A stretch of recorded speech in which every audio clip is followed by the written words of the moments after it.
Assalamualaikum warahmatullahi wabarakatuh. Perkenalkan, nama saya Safira Putri Indraswati dengan NIM 2206026045. Di sini tujuan dibuatnya video ini untuk memenuhi ujian tengah semester mata kuliah Teori Sosial Postmodern yang diambil oleh Bapak Kaisar. Yang mana di sini izinkan saya untuk menjawab beberapa pertanyaan yang sudah terlambat di file. Langsung saja, yang pertama terdiri dari 3 poin. Poin pertama yaitu mengenai definisi postmodern dan inspirasi Nietzsche di dalamnya. Oke, mengenai definisi postmodern sendiri, menurut saya postmodern itu diambil dari 2 kata, yaitu post dan juga modern. Post itu artinya lampau, sebelum, dan modern ini menunjukkan 2 arti, yang mana modern sendiri adalah sebuah era yang maju, yang mana ditandai dengan menekankan atau memposisikan manusia itu sebagai sebuah sentral, yang mana didukung oleh pemikiran rasional yang dijadikan standarisasi ukuran kebenaran tunggal. Kemudian modern juga diartikan sebagai sebuah teori sosial yang mana mengkritik teori sebelumnya. Kalau postmodern berarti mengkritik era yang telah mapan sebelumnya, yaitu era modernisme yang mengagungkan logosentrisme atau kebenaran tunggal. Kemudian inspirasi Nietzsche di dalamnya itu tercermin dalam karyanya yang judulnya Alsos Prajanuatra, yaitu yang membunuh Tuhan. Jadi menurut Nietzsche ini bahwa pemeluk agama sendiri yang membunuh Tuhan karena menggunakan agama itu untuk mencapai sebuah kepentingan pribadi. Kemudian menurut Nietzsche ini juga mengkritik bahwa tidak ada moral yang berlaku umum ketika melihat fakta di lapangan bahwa bangsa Eropa itu menekankan pada moralitas kebenaran yang tunggal, tapi apa yang mereka lakukan di lapangan itu tidak seperti itu. Dimana Nietzsche ini melihat bahwa bangsa Eropa itu ketika sudah berkuasa dan ingin mencapai sebuah tujuan atau kepentingan itu biasanya mengabaikan aspek humanis atau aspek moralitas. Nah, kemudian juga mengabaikan sisi heterogen, keberagaman, pluralisme gitu. Kemudian poin yang kedua yaitu sebagai pembelajar sosiologi, bagaimana memposisikan teori sosial postmodern dalam perkembangan teori sosiologi. Nah, tentunya sebagai pembelajar sosiologi kita harus bisa membaca situasi. Maksudnya kita harus kritis dengan apa yang terjadi, perkembangan apa yang terjadi dalam kehidupan sosial kita gitu loh.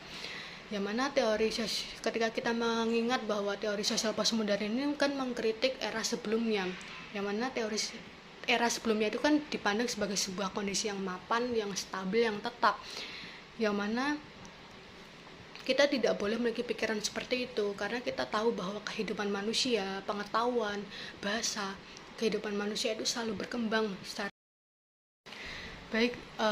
Selanjutnya yaitu kekuasaan menurut Foucault. Jadi kekuasaan menurut Foucault ini merupakan kekuasaan itu sebuah produksi dari sebuah ilmu pengetahuan, dan pengetahuan ini membantu untuk penyebaran atau pelanggengan sebuah kekuasaan.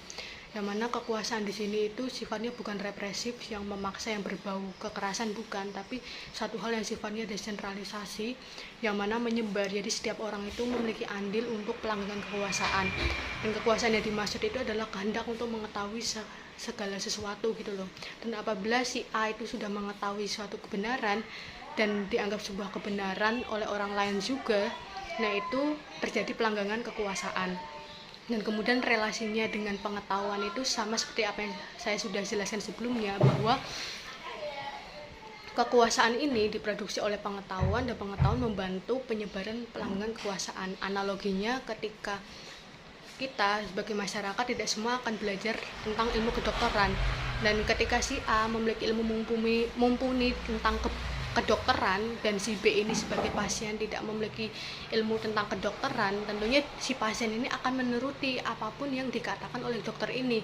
Nah, ketika si A ini mendiagnosis si pasien, si B ini memiliki penyakit dalam, tentunya si B akan melakukan apapun yang diperintahkan oleh si dokter. Nah, ini akan terjadi pelanggengan kekuasaan. Baik, untuk pertanyaan yang terakhir yaitu jelaskan apa itu dekonstruksi, kemudian bagaimana dekonstruksi menurut Derrida dalam memahami bahasa dan logosentrisme, dan kemudian yang ketiga yaitu mengapa klaim kebenaran final tidak ada dalam kamus Derrida. Baik, dekonstruksi menurut saya sendiri bahwa pemaknaan sebuah bahasa itu tidak hanya terpaku pada pemaknaan lama, yang mana kita harus melakukan pembacaan terus-menerus sehingga akan memunculkan pemaknaan-pemaknaan lain yang sifatnya baru, dan tujuannya ini akan mewarnai pola pikir kita bahwa tidak ada kebenaran yang sifatnya tunggal, tidak ada pemaknaan yang sifatnya tetap, itu enggak ada. Dan kemudian pertanyaan kedua yaitu bagaimana dekonstruksi menurut Derrida dalam memahami bahasa dan logosentrisme.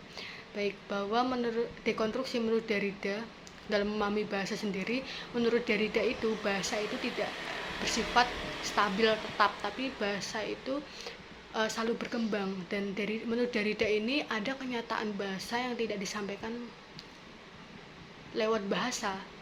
Jadi ada hal-hal yang minoritas yang terpinggirkan yang tidak disorot dalam bahasa, dan menunjukkan bahwa bahasa itu juga memiliki keterbatasan. Itu menurut Derrida seperti itu. Kemudian dekonstruksi Derrida dalam memahami logosentrisme yaitu bahwa menurut Derrida bahwa era modernisme ini merupakan suatu hal yang sifatnya kaku, yang mendewakan logosentrisme, yaitu kebenaran yang tunggal, universal, stabil, tetap, yang mana Derrida ini ingin mengcounter bahwa sebenarnya ada aspek-aspek yang terpinggirkan, yang aspek-aspek kecil yang tidak disorot, yang justru itu bisa menjadi sebuah pemaknaan yang penting, pemaknaan yang baru yang bisa memberikan sudut pandang baru kepada kita untuk melihat segala sesuatu itu secara lebih luas gitu.